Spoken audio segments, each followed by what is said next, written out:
Welcome to Basic Brewing Radio for Thursday, July 17th, 2025.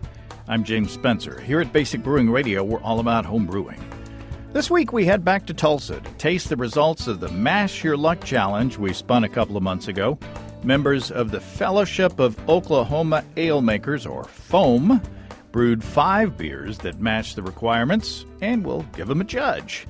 If you want to support us financially, check out patreon.com/basicbrewing, and many thanks to everybody who is helping out in that way. If you go to patreon.com/basicbrewing, you can see a long list of stuff that you can access if you sign up as a supporter. Many thanks to the new Patreon subscribers who are signing up every week. Your help is very much appreciated.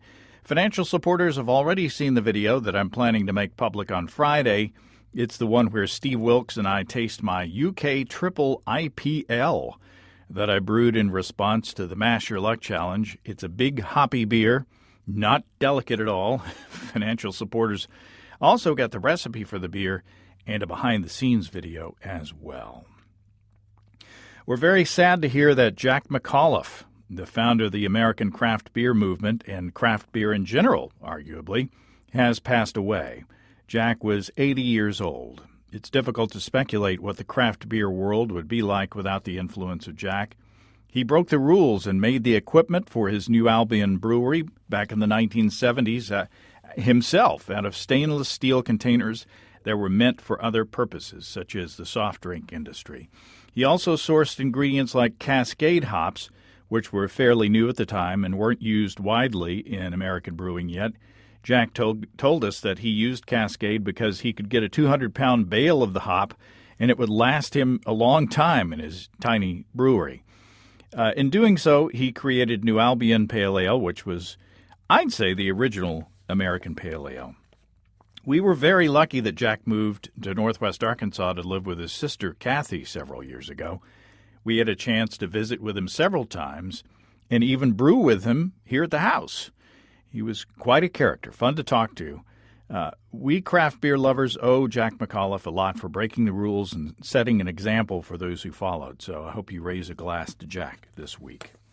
I recommend you go back to the archives of this show and listen to the May 10th, 2012 episode, where I go to Jack's home and talk to him about New Albion and how he got started and how that turned out.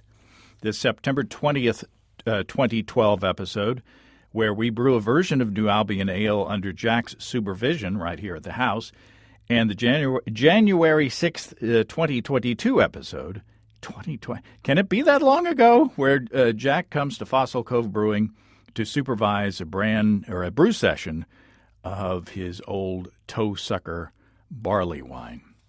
Thanks, Jack. I'm calling this the 20th anniversary episode of the podcast.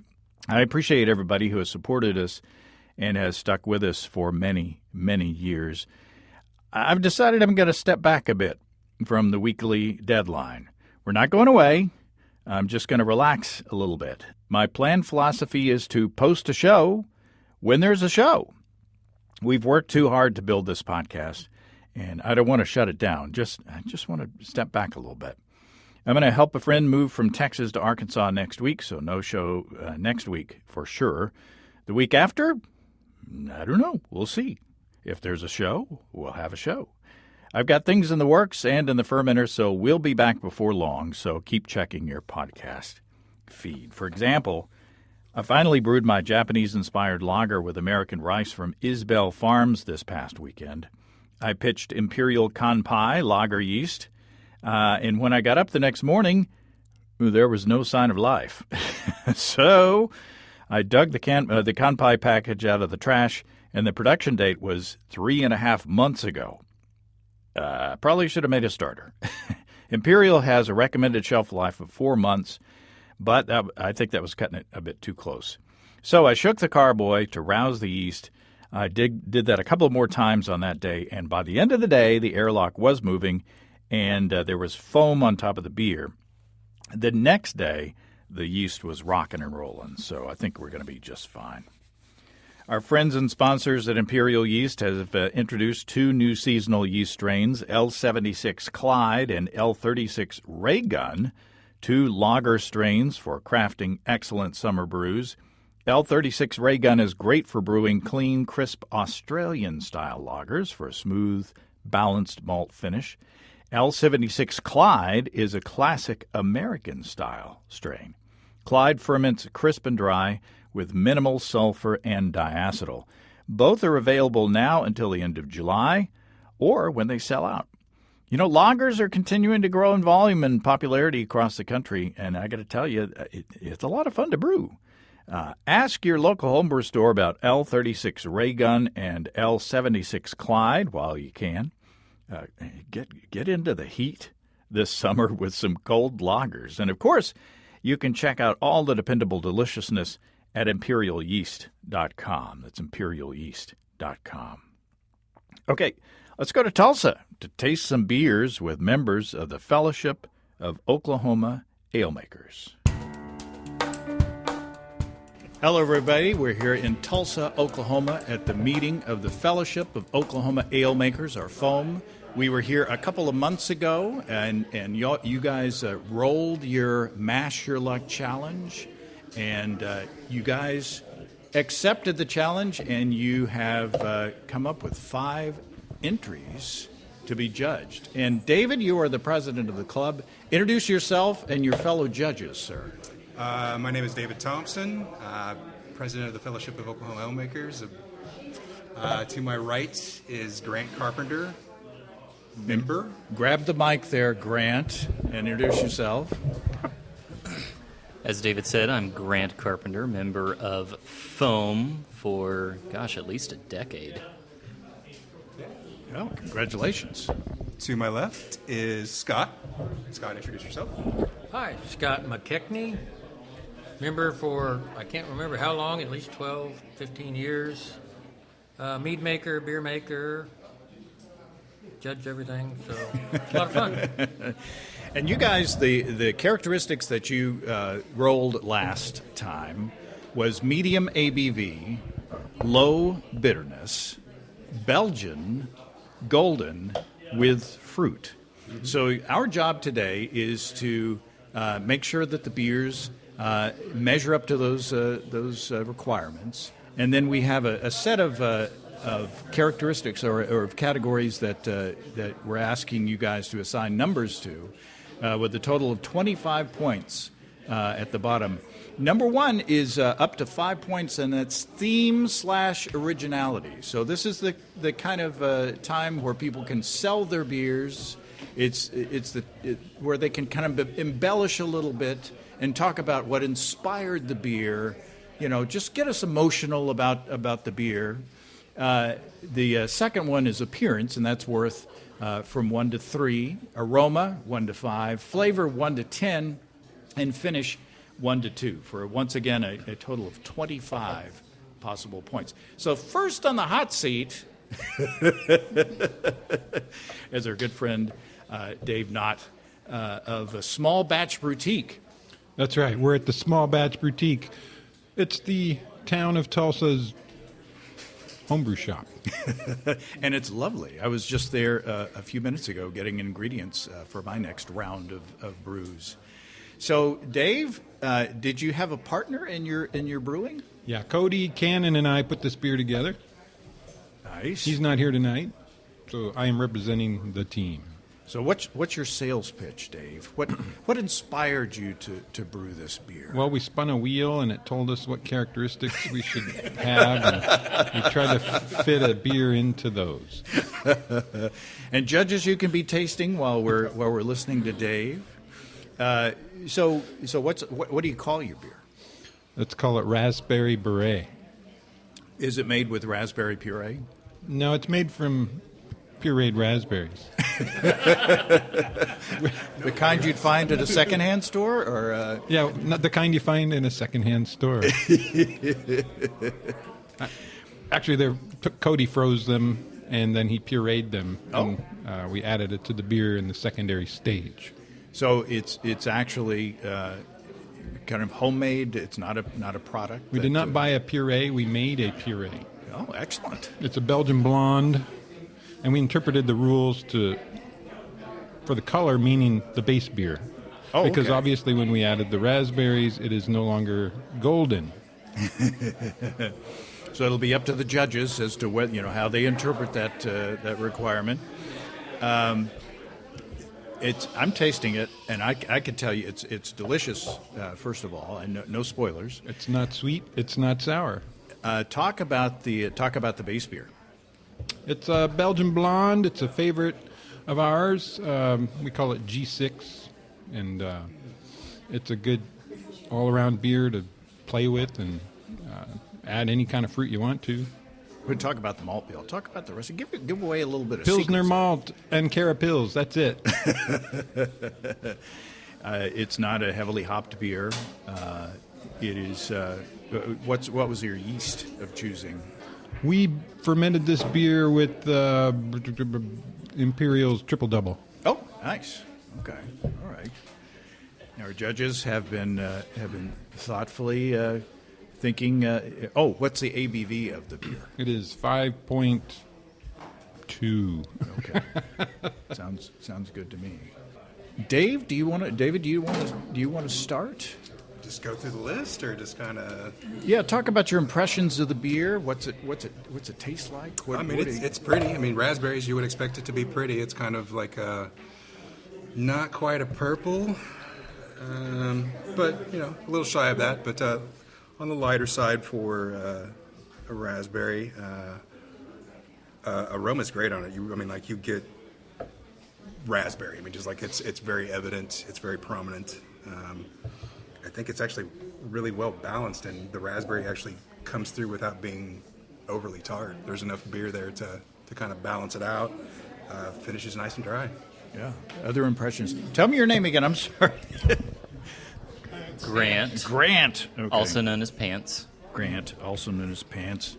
Yeah, no, my initial reaction is the raspberry tartness, but like David said, it wasn't too tart, but it's a nice tart. And it's right there immediately. That's the first thing I noticed, and I really enjoyed that. And tell me your name again. I'll cut that out. Scott, also known as Meat Man. Scott. Okay. All right. My memory is failing. That's okay. I just turned 60 the other day, so. I got you by a few. What are your general impressions, Scott? It is. It's a really nicely made beer. Everyone else has already taken the good spots for what the beer shows, but you also get the Belgium. You can actually pull the Belgium right out of it. So you've got a nice blend of flavors in there. Everything you can pick out what he just talked about as making it. The appearance is great. It's what I would expect from a raspberry into a blonde, pretty much. It's not awesomely clear, which is no problem there. The carbonation, I think, is actually pushing the nice balance forward. It actually pushes your flavors, your aroma forward, and it's got a nice little carbonation to it. Excellent.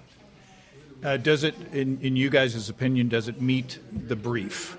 We have medium ABV, I'd say yes. Low bitterness, I would say yes. Definitely Belgian fruit and golden.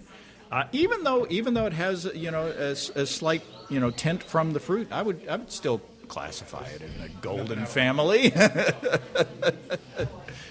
So Scott, there's more right with this than trying to find anything wrong. You might be a rarity in today's world. Trying to see the positive really side. Bad beer. So, anybody ready to talk about Grant? Are you ready to talk about your scores? Do we want to do that or wait till the end? Oh, do we want to Make it a wait till the end? surprise. Oh, okay. We'll just put I it kind of like together. that idea. Okay, let's Run the gamut at the end. let's wait till the end then. That sounds good. It's fair. Okay, sure. And that'll give you some time to think as well. All right, we're making this stuff up as we go along. So let's pause for a moment, and we'll get our next beer. And thank you, Dave. By the way, Thank you. excellent job. And Scott, you had one more comment about Dave's beer, the first beer. You lean into the microphone. It's what you would call a really good lawnmower beer. It's not high enough alcohol that's going to knock you on the butt after mowing the yard, but it's refreshing enough to sit there and drink 1 or 2 or 3 after mowing the yard. I agree. And realizing you're not going to weed eat till tomorrow. It's a procrastination beer. Okay, now we have our second team. Y'all introduce yourselves. Fred, you go first. You've got a name tag. I'm Fred Shell, and I'm a member here.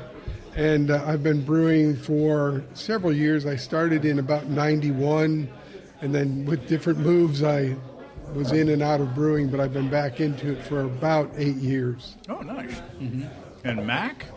Yes, my name's Mac Butcher. I've been brewing for maybe 20 years or so. Most of that time as a member of Foam, and so I took after. My dad was one of the original members for Foam when it started, and I am carrying the legacy. Oh, congratulations. And thank you for doing that. You're welcome. Now, who wants to start the sales pitch for this beer? This is a different looking beer from the first one. I'll let you guys talk about, kind of give us your elevator pitch. What we were shooting for, we wanted to get a beer that was good for the summer. We had to be Belgian, so we went something light and flavorful. We picked a Belgian wit. So we brewed what we call, we're going to drink it with or without you. But it's light and flavorful. When we brewed it raw, it had a very mild wit flavor. And then we decided we're going to bump it up some, so we added tropical fruit to it. Oh. So it's kind of a Belgian wit shandy. Mm. And again, Scott mentioned the lawnmower beer. This would be ideal on a lounge chair on your patio. For sure. It's very tasty, very refreshing. After you get the pineapple and mango fruit flavors in it, and then at the end it's got a very clean on your palate. It's not too sweet or anything like that. And Mac, talk about the recipe a bit. Well, we basically started with a standard wit recipe with a base of pills and some wheat, and we had a little bit of flaked malt to go in. Flaked oak to go in with it. And we did a little bit of a step mash, not much. We started in at a protein rest about 130 or so or something like that. Then we bumped it up to about 150, and then we did a rest about 170 for a little bit. So we got pretty good conversion on everything. And we fermented it with Imperial B44, I believe it's whiteout yeast and stuff. The reason we chose that is because that's all that was available. But it actually turned out quite nice. We were very happy the way it was fermented. And then we added your basic ground orange peel and coriander to it. And at first it was a little bit on the astringent side until we added the fruit. And we wanted more fruit anyway to it, and we were afraid to add more orange to it, straight to it, because we thought that would OD the orange part of it. And so we had to sit down with my wife and Fred and I, and we kind of tasted different fruit mixtures going in with it after it completely fermented, and basically this is what we came up with. And in what form was the fruit? Was it whole fruit, or we had both whole, and we also had cartons of pure 100% juices and mixed juices as well. So we tried several different things, from just fresh, straight, into it. And what was that? That's Oh, okay. So it's basically 60% mango and 40% pineapple. nice? But again, as Fred said, the object was to get something really refreshing that you can take out in the heat and really, enjoy quaffing it. pineapple. And Fred, did you go through another fermentation after you added the fruit, or? We just added the fruit this afternoon to keep it fresh in there, and You weren't kidding when you said shandy. We went for about 10% fruit juice, and added that just straight into the keg, and so it has to be kept cold. Yeah. we didn't want to start a secondary fermentation as well.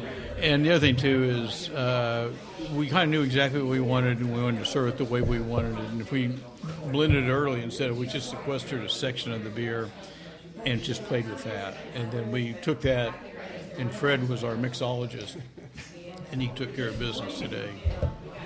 Well, David, what do you think? What are your initial impressions or overall impressions? From tasting it, and I hate confirmation bias, so I kind of formed my opinion before they started talking, but listening to them talk, it kind of just hit every point that I got out of it when I first started tasting it.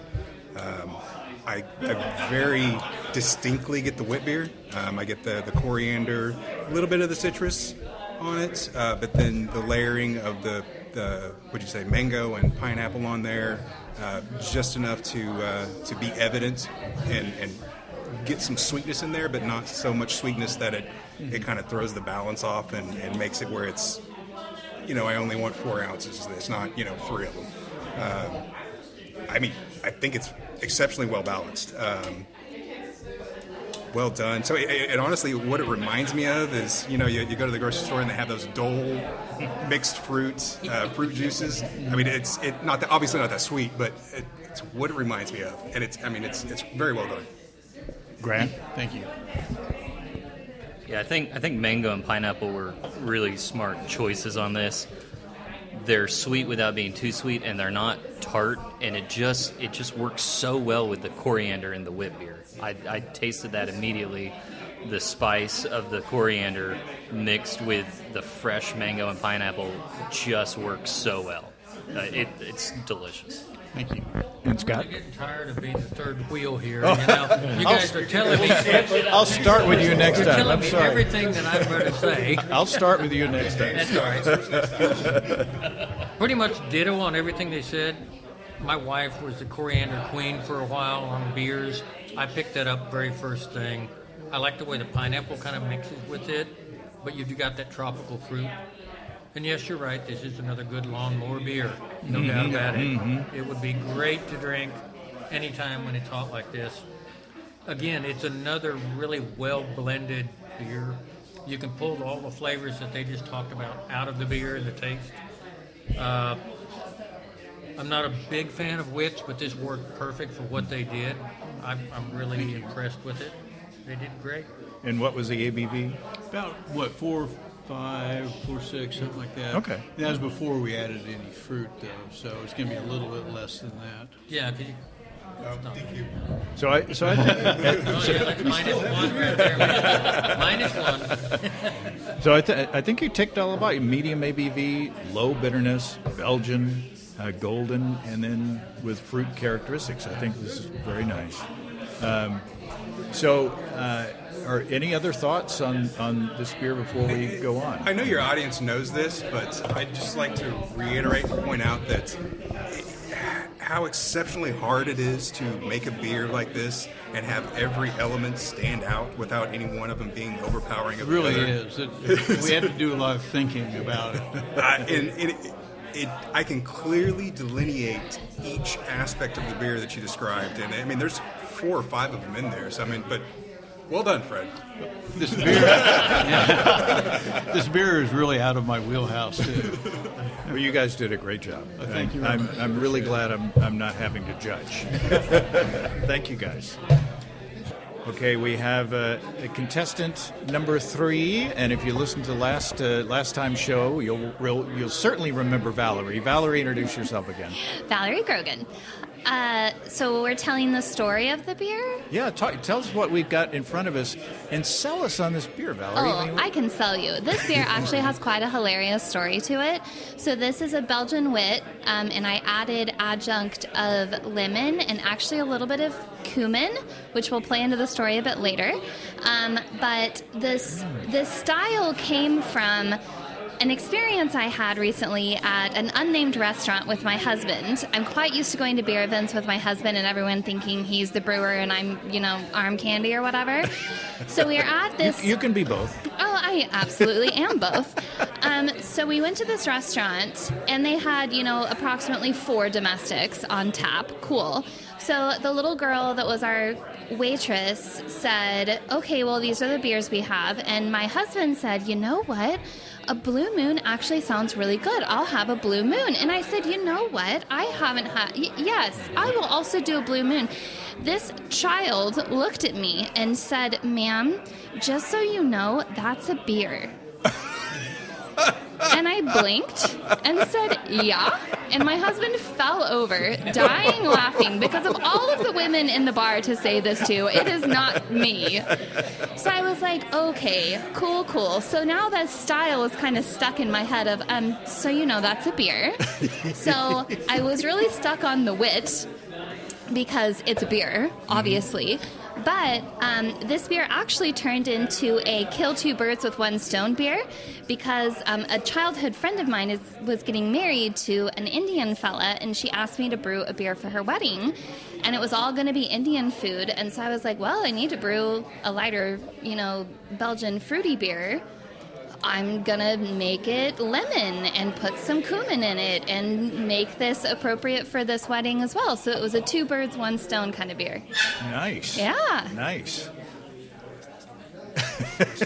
Oh, okay, the rest of the story. So the rest of the story is... Valerie's getting prompted from across I'm a the talker. table. My system, I still brew on propane. She's a little dirty. And my friend Travis, who owns Brewtique, has a really nice electric system up at the shop. And so I said, hey, could I brew it on the system at the shop? He said, of course. I've never brewed on an electric system before. So I asked Travis, can you show me how to brew on this system?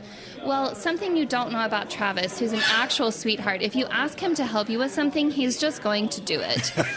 So I stood there while the beer was brewed and I cleaned everything, but I entered it in this comp as a pairing because Travis actually did most of the heavy lifting, as it were. Well, there you go. You're an honest person as well. But I was the idea person, and I did ask for help. Well, but it's your recipe. Yes. It's your beer. Yes. So I think it's delightful. It's lemon, and it has tangerine peel, and then coriander, of course, and then a little bit of cumin. So what's the story behind the cumin? Well, it was for an Indian wedding. Did anything happen at that Indian wedding that's funny about the beer? Yeah.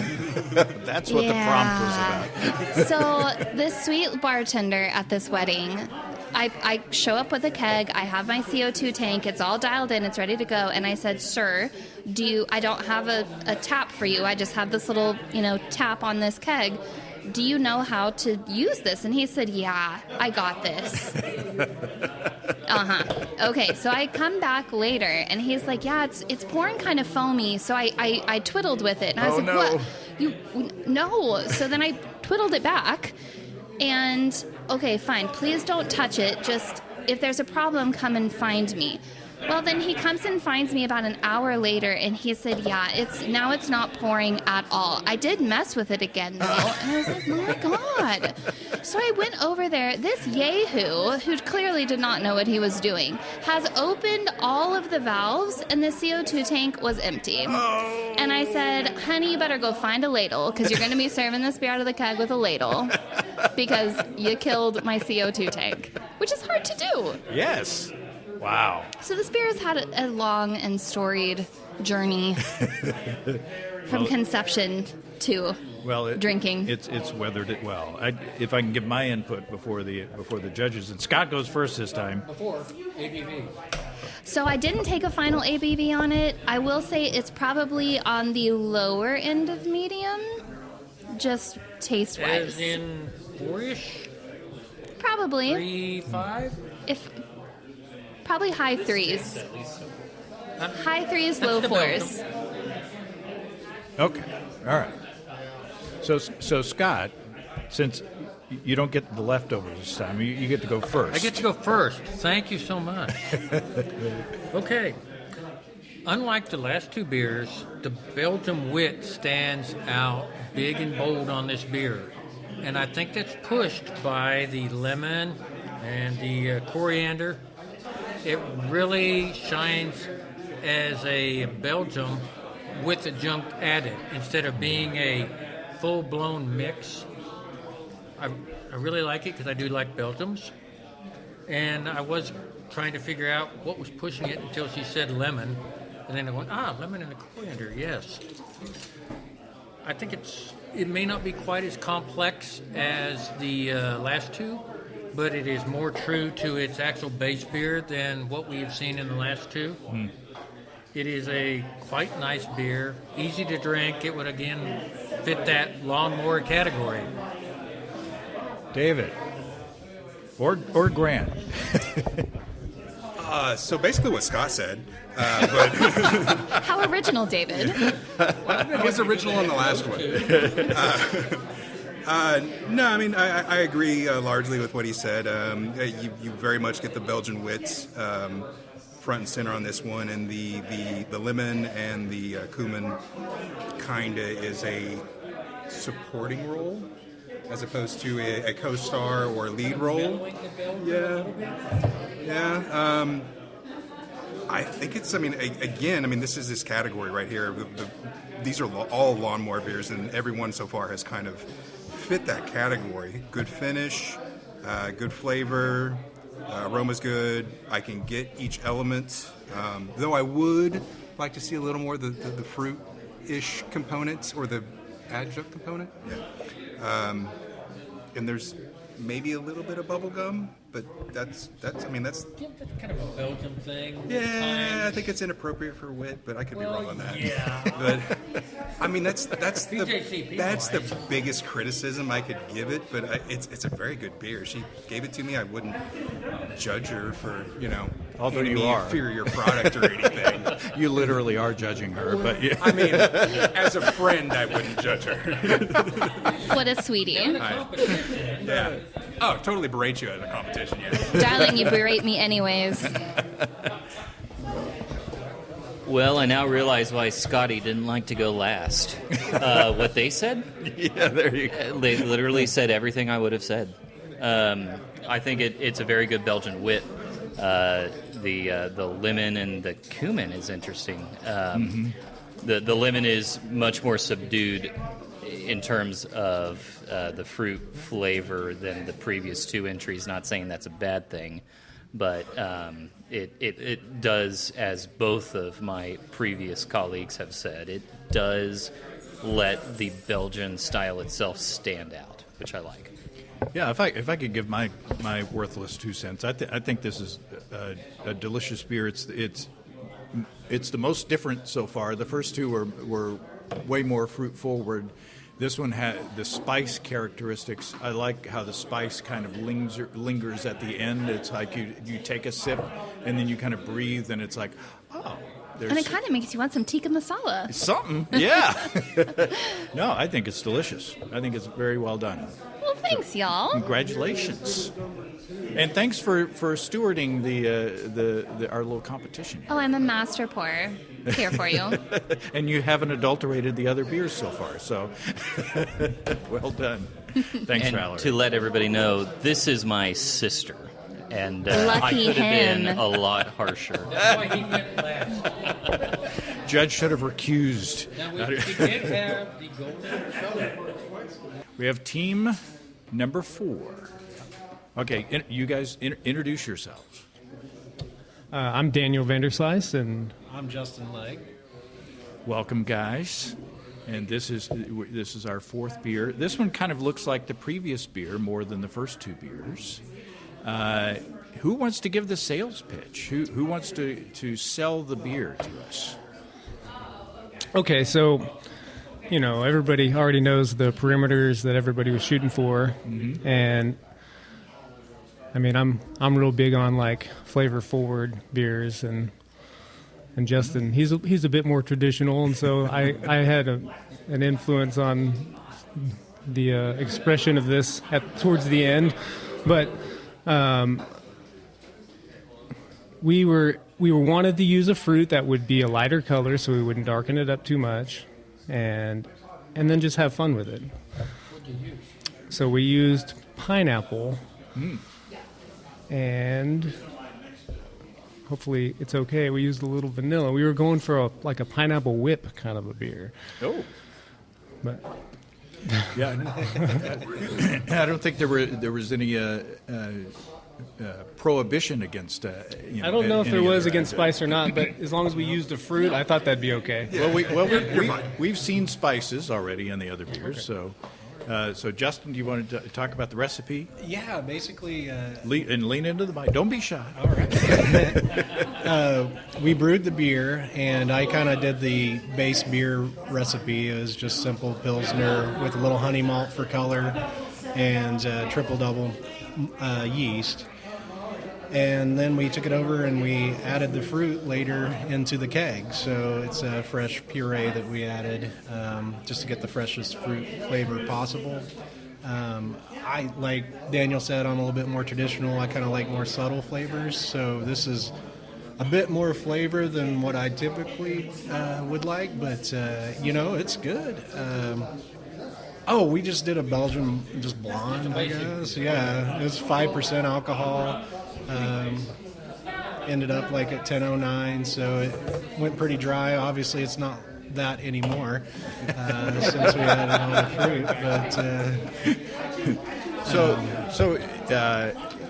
Are you still, after tasting the beer, are you still resistant to this? I mean, are you still a purist, or has this kind of converted you into the more flavor forward beers? No, I do like it. It's just I think I'm just a boring, like, subtle flavors person, so I kind of tend to go the more traditional routes. And usually when I think of fruited Belgian beers, I always think of like sours, lambics, stuff like that. So this is kind of something that was new for me, but it was a fun adventure. Well, the fruit didn't. It's a super clear beer, so the fruit didn't hurt the clarity at all. I keep wanting to talk about what I think. I think it's delicious, but let's see. So Grant, do you want to go first this time and talk about your general impressions? So, when I first smelled it, interestingly enough, it smelled strongly of bubblegum. And then I tasted it, and I said, okay, this isn't bubblegum. It is something familiar. And then Daniel said vanilla and pineapple. And this past fair was the first time I've had pineapple whip. And so it just... Yes, I got it. It's delicious. I love. His 30s, y'all. It's fine. I just had nitro ice cream. I never had the pineapple whip. I finally got the pineapple whip. No, I love it. Great flavor. It doesn't take away from the Belgian, right? You still have the beer, but the pineapple vanilla adjunct. It's more prominent than the last with the lemon, but it's not to the level of the previous two before that, where it was really fruit forward. I think this fruit adds to the Belgian. It doesn't mix with the Belgian. So it seems like a validation of your your pineapple. I digress. Who wants to go next, David? I guess so. You're figuring, Scott, so I didn't want to. So I really enjoyed it. I mean, like, we haven't actually. I mean, this is so rare if you've ever judged beers. Like, we haven't had a bad beer so far. Knock on wood. Yeah, you've just jinxed us. Kind of put that out there. One more beer. Throw it in the ether. So I really like it. My first impression of it, and then listening to the ingredients is. I do get the pineapple whip when he says it, but my first impression of it was more of a kind of a juicy fruit gum, and I mean this in a good way. Juicy fruit gum with mixed with a little bit of creamsicle, but with a finish that's dry enough to make that good, if that makes sense. I mean, there's no aftertaste, or it's not cloying or anything like that. I think it works really well. And I have to jump in and say, if you're just listening to your comments, you would think that this would taste like a novelty beer. This, to me, it doesn't taste like a novelty beer. No. To me, it still is like a beer, but those characteristics do come out and in my opinion, balance with the beeriness of the beer. Definitely. I'm just trying to say lots of things, Scott, that you won't be able to say. When Poor Scott going last again. It's all yours, Scotty. Yeah. Yeah, thanks. Okay. What they said. It is a really nice, crisp, clear, clean beer. I really like the fact that it is a firm Belgian base. It really is. Originally, when I tasted it, before I heard anything about what you used as your junk, I'm going, yeah, I am getting the bubble gum. But no, that is the pineapple, the fruit, the sweet, and then you're going in with your, it's not really bubble gum anymore. It's actually the vanilla is in there tweaking your pineapple. It's almost like you take a pineapple and you grill it on the grill and how it caramelizes and changes the flavor. Excellent. Yeah, it's definitely a nice Belgian base, and I think you might actually have more body than any of the beers we've had so far. Maybe a little bit thicker body, which is really nice with the Belgian. I love the color, the clarity. It was a little cold, so you don't get as much aroma as you think you would right about now. But yeah, it's a very drinkable beer. I quite like this. So good job, guys. Great job. Do you have a name for it? Oh, yeah, we yeah. can never hear that. It's a Daniel Justice beer. You can get back to us on that one. With the whip. Masher luck number 1. Yeah, there you go. It's only worth 5 points. Well, I think there's a story there. I think Give you a hard time. y'all did a great job. It's a delicious beer. Thank you. Appreciate it. Very impressed with all of them. Thanks, guys. No problem. All right. All right, we have entrant number 5. Welcome and introduce yourself. Hey, I'm John. Nice to meet y'all. I know just about everybody sitting at the table. I'm talked to James. very much. Well, welcome, John. Thank you. You were the one. We know that your beer has fruit in it because It's floating in there. You can there's see a slice it. of fruit floating in the beer. So congratulations. That's the You can very dip- final second of the brew, right? So it still counts as an adjunct. You dry fruit it at serving. Right, exactly. Talk up your beer. Sell us on your beer. Now's the time where you can. Does your beer have a name? Where did it come from? It's what's just the It's inspiration? a Belgian wheat beer. And go ahead, lean into the microphone. It's a Don't be Belgian shy, wheat John. beer, just something to drink on the summer. Didn't have to have an excuse this time to brew one of my favorite beers. A slice of orange makes it crisp and citrusy. I had 3 or 4 of them after mowing the yard over the past couple of weeks. This is a common theme. In and the it was judging. I had to avoid drinking all that keg and leaving enough to bring you guys for the competition. Thank you. Yeah, you're welcome. I hope you like it. So other than the fruit that's floating in the beer, is there beer or fruit in the actual beer There's itself? I brewed it with coriander and citrus peel Okay. at the flame out last 5 minutes or so. So this is I'd say the most traditional. It's just a of the basic beers. Belgian wheat beer. So the actual roll of the dice or the spinning of the wheel this time actually fit your beer style. I said I'm making a Belgian wheat beer. That's my favorite. So talk about your recipe. Talk about your malt bill. Talk about the hopping strategy. Give us all the details. Well, I used half Pilsner malt, half wheat malt, pale wheat malt, and Hallertau. Okay. Hallertau. How do you say that? I say That's one of those I say words. Hallertau. I read the word in my mind, but when I say it, it comes out differently than what it always appears on the We text. know what you're talking about. Hallertau. I'm from Arkansas, so all pronunciations are There'll be a acceptable. Y on So- it. So you recuse yourself, basically. That's right. I can't critique anybody's pronunciation. Some of these anything. hops come from so many different places in the world. I don't even know how to pronounce half of them. I hear you. Well, you know how to use them. This is a delicious beer. I take it that this is a style that you come back to. Pretty regularly. I brew it at least twice a year. Oh, nice. Do you brew it with the seasons, or is it just a warm weather beer for you? When I feel like it. I don't really brew on any sort of schedule other than what my stomach tells me might be the next best thing. Excellent. It's like, that might be a good recipe. No, I tried that one before. It didn't turn out very well, but there's always the next one to try again and do better. Excellent. Well, the important thing is you're brewing. Yeah. So who wants to go first? Who gets to go last of the Go judges? first this time. I'll go last. Last time. I don't think I've gone last. I'll go last. Okay, Grant, you go first. Or Scott, you Yeah, go I first. get to go first again. Okay.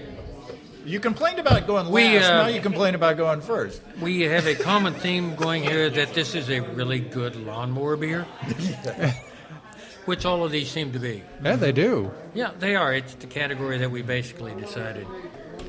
It's really nice. I'd love to taste the base beer without the orange slice on top first, Okay. just to see where it is on Belgium. Because I'm getting all the Belgium characters. It's just not as strong as it might have been. But I don't know if that's just how you brewed it or the fact that you've got a nice fresh orange sitting on top, giving me this nice citrus character coming over it.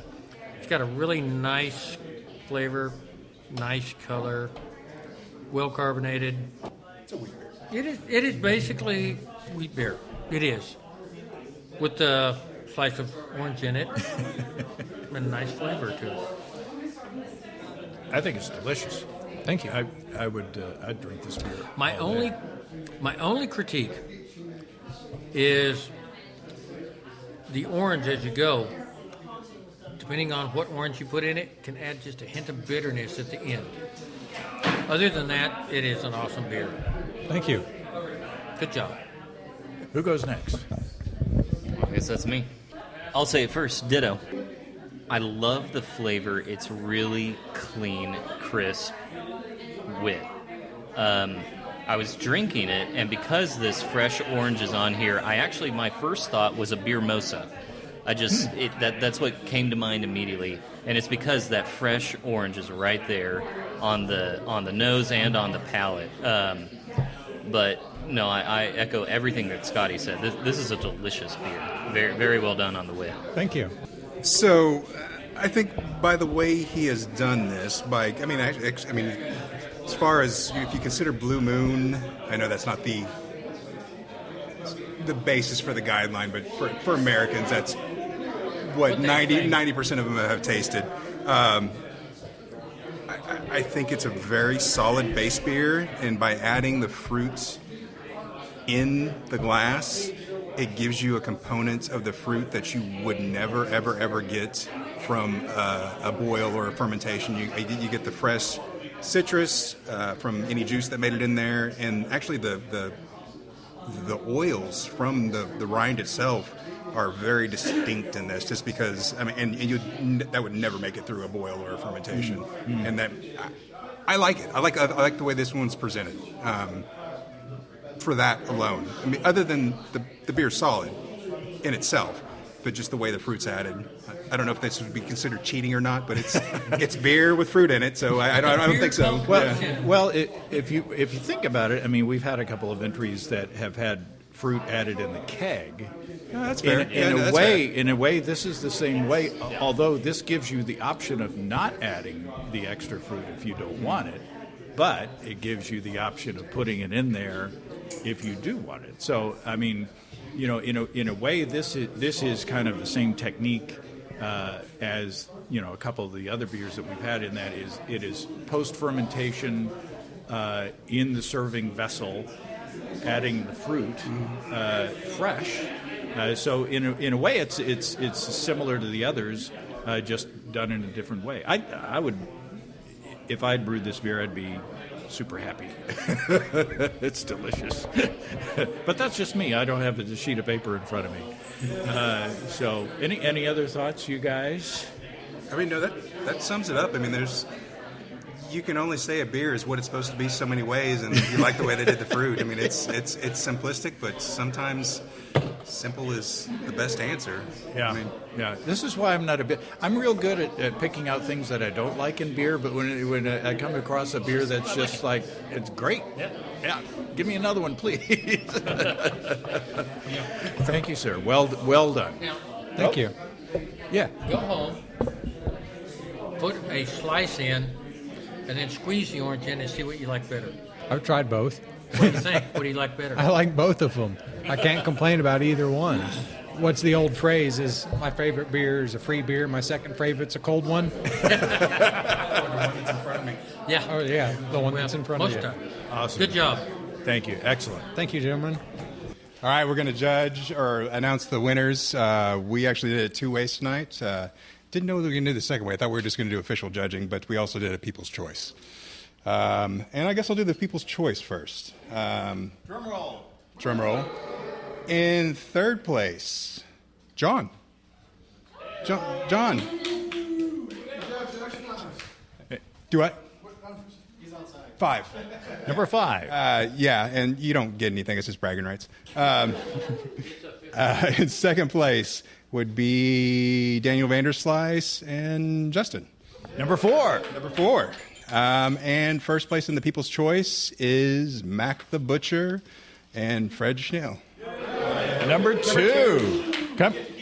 Do you want to come up and say a word of what's your reaction? This is the sidelines. What's you guys' reaction to the win? It was tough all the way. We knew that if we worked hard enough, we could get it, and competition was really there.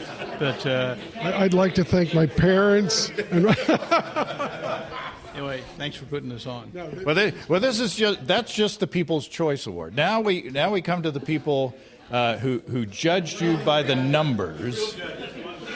So first of all, this was. I didn't judge myself, but this was a tough competition. You threw your 2 cents. I mean, I gave a little commentary, but I didn't write down any numbers. Honestly, it's out of a lot of our competitions, this was actually point-wise one of the closer ones. Like, I kind of ironically said it over here because as soon as you say it, you get one, but we haven't had a bad beer. I mean, like, they've all been great. Well done, well thought out, and they all had their merits. So, actually, there was a 4-point spread, 5-point spread? Yeah. In third place, it was a tie, actually. We have Dave Knott and Daniel and Justin. Oh, congratulations. You don't get nothing, but that's third place. We'll edit all this out. Yeah. Another beer? No, I'm sorry. Uh-oh. Pardon me. Third place is Valerie and Travis. Second place is a tie. Second place is a tie with Daniel and Justin and Dave Knott. And first place, and gets the one award we get, which you don't get it tonight because we forgot it. Mac Butcher and Fred. Oh, again, you get to. Okay, you have to switch up your acceptance speech this time. Well, I'd like to say thanks, James. This was a lot of fun, and I'm glad you brought this idea to us. It was fun to build the recipe and keep our eye on the certain goals. So it was good. And I'd like to say thanks to Fred's parents. I'd like to thank my wife as well, who really was critical in helping us design the final iteration of the beer with the fruit and everything. Excellent. It was a delicious beer. Thank you very much. Congratulations. Thanks for doing all this for us. We appreciate it very much. And everybody, I'd like to say a little something. On July 14th, 2005, some friends and I got together and started a podcast that this episode will air on the 20th anniversary of the podcast. And it's been through support of people like Dave and Desiree. I might have had a sample of beer. Desiree is not here, unfortunately. We send our love to Desiree. She's digging in the dirt up in Montana. But I'd like to thank everybody here and all over the world who has been a part of keeping our streak alive. And I'd like to kind of announce that after this episode, I'm going to step back a little bit. And up until this point, I've been trying to post every single week except for vacations and things like that. We're up to 940 some odd episodes. And that's crazy. I started this podcast when I was 40 years old. That was 20 years ago. So you guys do the math. So the channel is still going to be open. There's still going to be shows, but it's going to be shows when there are shows. So stay tuned because we're not going anywhere. But I'd like to thank everybody, especially again Desiree and Dave, for throwing your great support over the years. And here's to Foam for being such good sports and coming out with some awesome beers this evening. Give yourselves a big hand.